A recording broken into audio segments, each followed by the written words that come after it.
Hello, నేను ఇక్కడ ఉన్నా కాబట్టి నా వాల్యూ వీళ్ళందరికీ తెలియట్లేదు. నువ్వు చెప్పమ్మా. అవును, పల్లెటూళ్ళలో ప్రతి ఇంటి ముందు కరివేపాకు చెట్టు ఉండాల్సిందే. కానీ సిటీలో అట్లా కాదు, 10 రూపీస్ 20 రూపీస్ పెట్టి కొనాల్సిందే. ఈ సపోటా చెట్టుకి అసలు పల్లే కాదు, ఒక పక్షి గూడు కూడా ఉంది. కానీ అది ముట్టుకోవడానికి ట్రై చేయలేదు. మనం ముట్టుకుంటే అవి మళ్ళీ అక్కడ ఉండవంట, వాటిని టచ్ చేయవంట అసలు. సో అందుకే ముట్టుకోలేదు. నా పాప అయితే ఎంజాయ్ చేస్తుంది. అది ఏడిచినప్పుడు నా దగ్గరికి మాత్రమే ఎట్లా వస్తుంది? సో పక్షులు అట్లా బిహేవ్ చేస్తాయి అనమాట అని నాకు తర్వాత అర్థమైంది. సో ఇక్కడ పెద్దమ్మ వాళ్ళ ఇంటి ముందు పత్తి చెట్టు కూడా ఉంది. ఈ చెట్టు పెట్టింది కాదంట, దానికదే మొలిచిందంట.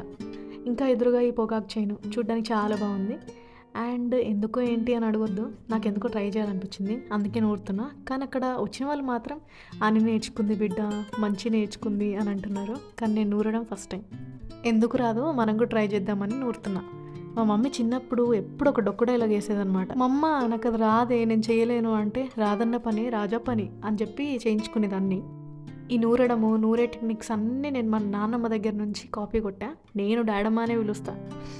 ఎందుకో తెలియదు, అందరు నాన్నమ్మ అంటారు, కానీ నాకు డాడమ్మ చాలా అలవాటు. మా దాంట్లో మ్యాక్సిమం డాడమ్మ అనే పిలుస్తారు. చేతులు నొస్తున్నాయి. ఏదేమైనా ఇచ్చిన పనిని, చేసిన పనిని ఫినిష్ చేయాల్సింది అని సక్సెస్ఫుల్గా ఫినిష్ చేశా.